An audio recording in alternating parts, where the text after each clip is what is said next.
على رسوله الكريم أما بعد فأعوذ بالله من الشيطان الرجيم بسم الله الرحمن الرحيم والله يرزق من يشاء بغير حساب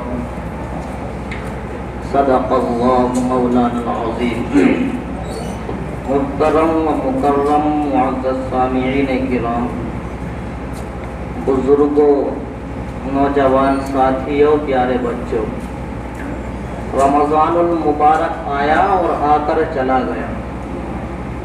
جب رمضان المبارک آتا ہے تو ہم یہ دیکھتے ہیں اپنی ہی مسجد کے اندر نہیں بلکہ جتنی بھی مسجدیں ہیں آپ کہیں بھی دیکھ لیجئے کہ ہماری وہ مساجدیں کھچا کھچ اور پھول نظر آتی ہیں ہر نماز کے اندر، مگر جیسے ہی رمضان جاتا ہے تو ہماری وہ بڑی بڑی خوبصورت مسجدیں اور ہماری وہ بہت عالی شان اور بلند بلند کئی منزلہ مسجدیں ویران اور قبرستان نظر آتی ہیں۔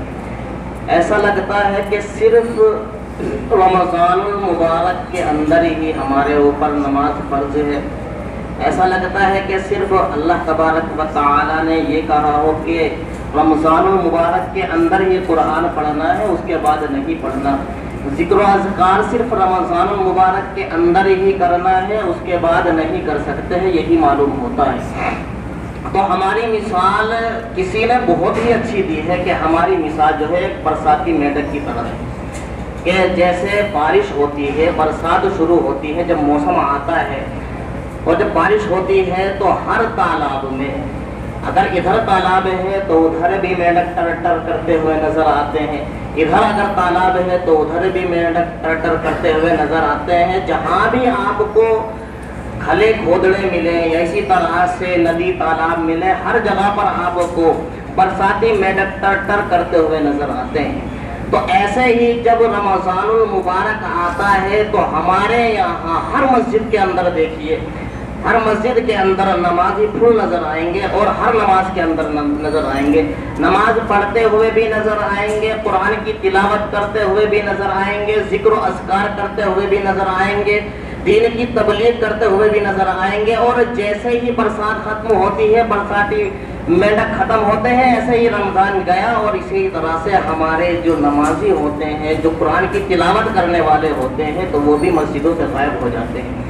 اور میں نے تو خود اپنی مسجد کے اندر دیکھا ہے کہ فجر کی نماز کے اندر رمضان المبارک کے اندر جہاں ہماری مسجد کے اندر دو تین صفیں ہوتی ہیں تو ایک صف بھی ہونا مشکل ہوتی ہے۔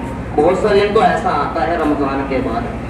تو رمضان المبارک کے اندر ہی ہمارے اوپر نماز فرض نہیں ہے، اور ایسا نہیں ہے کہ ہمیں صرف رمضان کے اندر ہی قرآن کی تلاوت کرنی ہے اور ہم رمضان جاتے ہی اپنے کاروبار میں لگ جاتے ہیں، کھانے کو کمانے کے اندر مشغول ہو جاتے ہیں۔ ایسا محسوس ہوتا ہے کہ اگر ہم کمائیں گے نہیں، کھائیں گے نہیں، کاروبار پر نہیں جائیں گے تو کھائیں گے کہاں سے؟ کس نے بنا کرا ہے کمانے اور کھانے کو؟ یہ تو اسباب ہے، آپ کمائیں، کھائیں، کاروبار کریں، یہ تو ایک جزء ہے انسانی زندگی کا، لیکن حلال کھائیں اور رزق دینا تو اللہ تبارک و تعالیٰ کی ذمہ داری ہے۔ جب اللہ ایسی مخلوق کو رزق دے سکتا ہے کہ جو نہ کما سکتے ہیں، نہ کھا سکتے ہیں، نہ کما سکتے ہیں، نہ ہاتھ پیر ہلا سکتے ہیں، جب اللہ ان مخلوقوں کو رزق دے سکتا ہے تو کیا اللہ تبارک و تعالی ہمیں رزق نہیں دے سکتا؟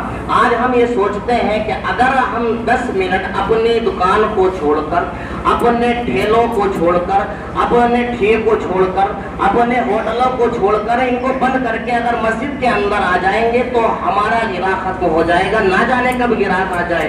جو رب نماز کے بعد گراہ بھیج سکتا ہے، جو رب نماز سے پہلے گراہ بھیج سکتا ہے، کیا وہ نماز کے بعد تمہارے پاس گراہ نہیں بھیج سکتا؟ جو اللہ اپنی مخلوق کو جو نہ کماتے ہیں، نہ ان کا کاروبار ہے، نہ دھن ہے، نہ دولت ہے ان کے پاس، جو اللہ ان کو کھلاتا ہے، اور ہم تو کچھ بھی نہیں کھاتے جتنی دوسری مخلوق کھاتی ہیں، جب اللہ ان کو کھلا سکتا ہے تو کیا ہم کو کھانے کے لیے نہیں دے سکتا؟ اللہ اتنا بڑا رزاق اور رزق دینے والا ہے کہ ہم اندازہ بھی نہیں لگا سکتے۔ اللہ تبارک و تعالی نے نبیوں کو اس دنیا کے اندر اتارا ہے۔ ان تمام نبیوں میں ایک نبی ایسے گزرے ہیں جن کو سبھی جانتے ہیں۔ سلیمان علیہ السلام کا نام سب نے سنا ہوگا۔ سلیمان علیہ السلام کو اللہ نے نبی بھی بنایا اور اللہ نے ایسا زبردست بادشاہ بھی بنایا تھا، ایسی حکومت کرنے والا بھی بنایا تھا کہ نہ تو آج تلک اس دنیا کے اندر ایسی حکومت کسی نے کی اور نہ ہی کر رہا ہے اور نہ ہی کبھی کرے گا جیسی سلیمان علیہ السلام کی حکومت تھی۔ یوں سمجھ لو، یوں کہہ لیجئے کہ دنیا بھی ان کے قدموں کے اندر نیچے تھی اور آخرت بھی اللہ نے ان کے قدموں کے نیچے ڈال رکھی تھی۔ یہاں تک کہ سلیمان علیہ السلام جو حکومت کیا کرتے تھے، جو ان کی حکومت تھی، انسانوں پر سلیمان علیہ السلام کی حکومت، جناتوں پر سلیمان علیہ السلام کی حکومت، جنگلوں میں رہنے والے چرندوں پر سلیمان علیہ السلام کی حکومت، آسمانوں میں اڑنے والے پرندوں پر سلیمان علیہ السلام کی حکومت، سمندر کے اندر مچھلیوں کے اوپر بھی سلیمان علیہ السلام کی حکومت تھی۔ اور یہ بات تو سمجھ میں بھی آتی ہے کہ انسان انسانوں پر حکومت کرے، جناتوں پر حکومت کرے، چرند پر، پرند پر، اسی طرح سے درندوں پر اور سمندر کی مچھلیوں پر بھی حکومت کر سکتا ہے۔ یہ بات سمجھ میں آنے والی ہے اور سمجھ میں آتی بھی ہے، مگر یہ بات سمجھ میں نہیں آتی کہ انسان ہواؤں پر بھی حکومت کر سکتا ہے۔ اور سلیمان علیہ السلام ہواؤں پر بھی حکومت کیا کرتے تھے۔ اللہ نے ایسی زبردست طاقت اور ایسی زبردست قوت کا مالک اور ایسی بادشاہت ان کو دی تھی کہ سلیمان علیہ السلام ہواؤں پر بھی حکومت کیا کرتے تھے، اور ان کا ایک تخت تھا جس پر وہ بیٹھا کرتے تھے، جس طرح سے ہماری یہ 4 ویلر گاڑی ہوتی ہے، اس طرح سے ان کا تخت تھا، اس پر وہ بیٹھا کرتے تھے۔ تو باہر سے ایسا لگتا تھا، مگر جب ہم اندر جائیں گے تو 1000 کمرے اللہ تبارک و تعالی نے اس کے اندر جو ہے بنائے تھے۔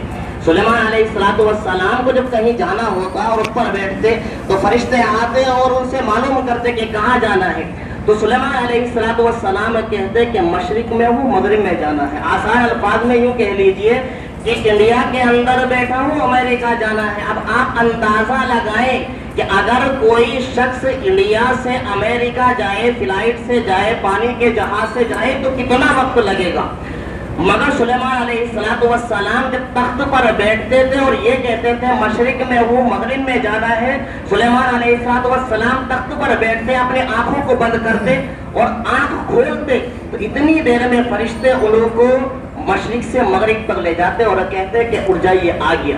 سلیمان علیہ السلام کہتے کیا مطلب آ گیا، ابھی تو بیٹھا ہوں، اتنی جلدی آ گیا؟ کہ ہاں، آپ باہر نکل کر دیکھیے، آ گیا۔ اللہ نے ہواؤں کو بھی آپ کے تابع کر دیا ہے۔ قرآن کہتا ہے فَسَخَّرْنَا لَهُ الرِّيحَ تَجْرِي بِأَمْرِهِ رُخَاءً حَيْثُ أَصَابَ، کہ اللہ نے ہواؤں کو بھی آپ کے تابع کر دیا ہے، آپ صرف اشارہ کرتے جائیں اور ہوا سلامتی کے ساتھ آپ کو لے کر جاتی رہے گی۔ تو سلیمان علیہ السلام جب بیٹھتے ہواؤں کو تابع کر دیا، جہاں جانا ہوتا پل جھپکنے کی برابر وہاں پر فرشتے ان کو لے جاتے، ہوا ان کو لے جاتی تھی۔ تو اللہ نے ایسی زبردست قوت والے بادشاہ کو اتنی طاقت دی کہ جناتوں پر حکومت کرتے تھے، انسانوں پر حکومت کرتے تھے، ساری مخلوق پر ان کی حکومت تھی۔ تو ایسے بادشاہ کے دل میں ایک دن خواہش پیدا ہوئی۔ خواہش کیا پیدا ہوئی؟ خواہش یہ پیدا ہوئی کہ انہوں نے سوچا کہ میں ساری مخلوق کو کھانا کھلانا چاہتا ہوں۔ دیکھو میں پوائنٹ پر آ رہا ہوں کہ اللہ جب ایسے مخلوق کو رزق دے سکتا ہے جن کے پاس نہ دھن ہے، نہ دولت ہے، کچھ نہیں کرتے، تو ہمیں کیوں نہیں دے سکتا؟ تو ان کے دل میں خواہش پیدا ہوئی کہ میں ساری مخلوق کو کھانا کھلانا چاہتا ہوں۔ تو اللہ سے درخواست کی کہ اللہ میں تیری ساری مخلوق کو کھانا کھلانا چاہتا ہوں۔ تو اللہ تبارک و تعالی نے فرمایا کہ نہیں کھلا سکتے، کہ کھانا کھلانا تمہاری ذمہ داری نہیں ہے، کھانا کھلانا تمہارے بس کی بات نہیں ہے۔ کھانا کھلانا صرف اللہ تبارک و تعالیٰ کے ذمے ہے اور وہی کھلا سکتا ہے، ساری مخلوق کو وہی کھلاتا ہے۔ سلیمان علیہ السلام نے کہا اللہ ایک بار موقع تو دے، کوشش تو کرنے دے۔ اللہ نے کہا نہیں کھلا سکتے۔ سلیمان علیہ السلام نے جب اصرار کیا تو اللہ نے کہا ٹھیک ہے کوشش کر لو۔ جب اجازت مل گئی تو اب آپ سوچے جنات کتنے ہوں گے، کھانا بنانے والے انسان کتنے ہوں گے، ہر ایک پر سلیمان علیہ السلام کی حکومت، کھانا بننے کے لیے تیاریاں شروع ہو گئیں۔ اب کتنے باورچی ہوں گے اور کتنی بڑی بڑی دیگوں میں کھانا بنایا گیا ہوگا، کیونکہ سلیمان علیہ السلام کے یہاں دعوتیں ہیں اور ساری مخلوق کی دعوتیں ہیں، ایک ہی وقت ہے، ایک ہی دسترخوان پہ کھانا کھانا ہے۔ کئی مہینے پہلے کھانا شروع ہو گیا۔ سلیمان علیہ السلام نے جو کھانا بنایا تھا تو جو دیگیں بنائی تھی وہ دیگیں اتنی بڑی بڑی نظر آتی تھی جتنا بڑا ایک سمندر، ایک دیگ اتنی بڑی نظر آتی تھی جتنا بڑا سمندر ہوتا ہے، اور جو کڑھاؤ تھے وہ اتنے بڑے بڑے نظر آتے تھے کہ جتنا بڑا ایک پہاڑ ہوتا ہے، اتنے بڑے بڑے کڑھاؤ میں اتنی بڑی بڑی دیگوں میں کھانا بننا شروع ہو گیا۔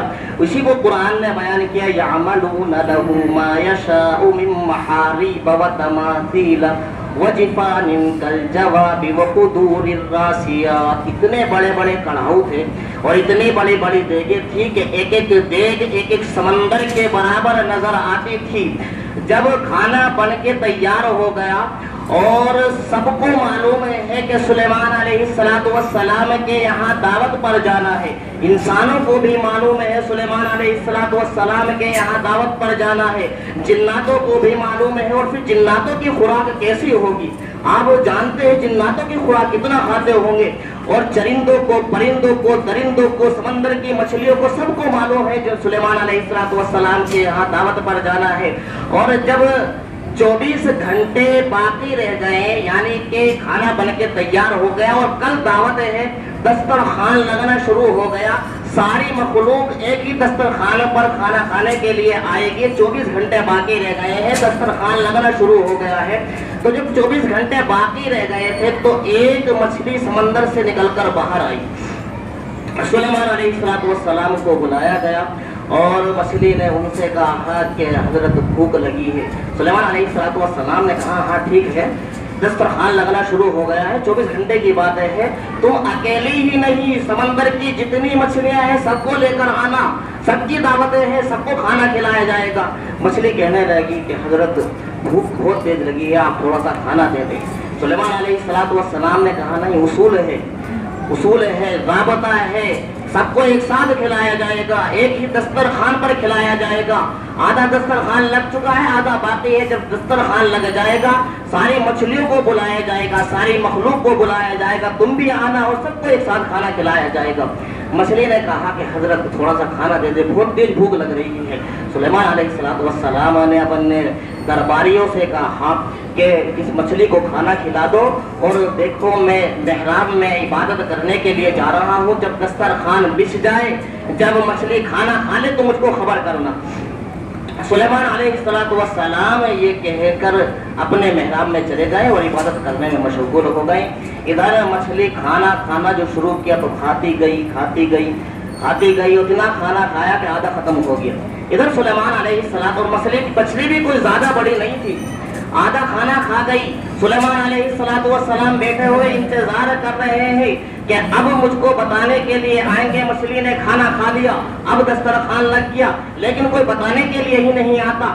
جب انتظار کر کے تھک گئے اور کوئی بتانے کے لیے نہیں آیا تو باہر آئے اور درباریوں سے کہا کہ کیا ہوا، تم مجھے بتاتے کیوں نہیں کہ دسترخوان لگا یا نہیں لگا، مچھلی نے کھانا کھا لیا نہیں کھا لیا۔ درباریوں نے کہا کیا بتائیں، آدھا کھا گئی۔ کہ کیا مطلب آدھا کھائی گئی؟ کہ جب سے کھانا شروع کیا ہے کھاتی جا رہی ہے، کھاتی جا رہی ہے، آدھا کھا گیا۔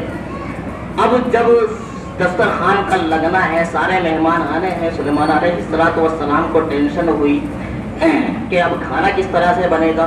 تو درباریوں سے کہا کہ جب مچھلی کھانا کھا لے تو مجھے بتانا، اور پھر دوبارہ سے کھانا بھی بننا ہے، کل کو مہمان آنے ہیں، مجھے بتانا جب دسترخوان لگ جائے اور کھانا بھی اور مچھلی کھانا کھا لے مجھے بتانا، میں جا رہا ہوں۔ سلیمان علیہ السلام محراب میں گئے، عبادت کرنے لگے اور انتظار کر رہے ہیں۔ اب جب